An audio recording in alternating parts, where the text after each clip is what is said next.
শান্তির আরেক নাম ডুগরপাড়া। জয়পুরহাট জেলার পাঁচবিবি থানার ৮ নং আওলা ইউনিয়নের একদম ছোট্ট নিরিবিলি এক গ্রাম। এই গ্রামের প্রতিটি কোণ যেন গল্প বলে প্রকৃতির। সকালে হালকা কুয়াশা ভেদ করে যখন সূর্য উঁকি দেয়, গ্রামের প্রতিটি ধুলামাখা রাস্তা হয়ে ওঠে সোনালি। চাষাবাদ, মাছ ধরা, গরু চড়ানো সব কিছুতেই মেশে আছে এখানকার সহজ সরল জীবন।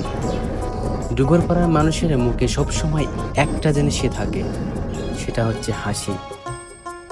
যেখানে সবাই একে অপরের আপন, কেউ বিপদে পড়লে পাশে দাঁড়ায় গোটা গ্রাম।